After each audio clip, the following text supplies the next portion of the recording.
কংগ্রেস সাংসদ প্রিয়াঙ্কা গান্ধীর বিরুদ্ধে আদালতে দ্বারস্থ বিজেপি। সদ্য সমাপ্ত ওয়েনার নির্বাচনে প্রিয়াঙ্কা গান্ধী জয়কে চ্যালেঞ্জ করে আদালতে গেলেন বিজেপি নেত্রী নব্য হরিদাস। মনোনয়ন দাখিলের সময় ব্যক্তিগত এবং পারিবারিক সম্পত্তির সম্পূর্ণ হিসাব দেননি প্রিয়াঙ্কা, এমনটাই অভিযোগ তার।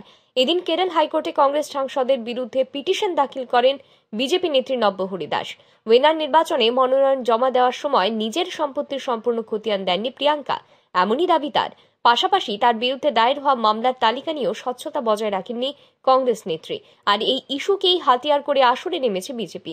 পিটিশন দায়েরের সময় আদালতের কাছেও প্রিয়াঙ্কার বিরুদ্ধে পদক্ষেপ নিয়ে জয় খারিজের আর্জি জানিয়েছেন তিনি। এই প্রসঙ্গে নব্য হরিদাসের আইনজীবী হরিকুমার জানান, মনোনয়নপত্র জমা দেওয়ার সময় তার ব্যক্তিগত সম্পত্তি ও পারিবারিক সম্পত্তির খতিয়ান নিয়ে স্বচ্ছতা বজায় রাখেননি প্রিয়াঙ্কা। পাশাপাশি তার বিরুদ্ধে থাকা একাধিক মামলাকে লুকিয়েছেন তিনি। অন্যদিকে প্রিয়াঙ্কার বিরুদ্ধে ওঠা অভিযোগকে একেবারে নস্যাৎ করেছে কংগ্রেস। এই ঘটনাকে সস্তার প্রচার বলেই কটাক্ষ করেছেন তাদের রাজ্যসভা সাংসদ প্রমোদ তিওয়ারি।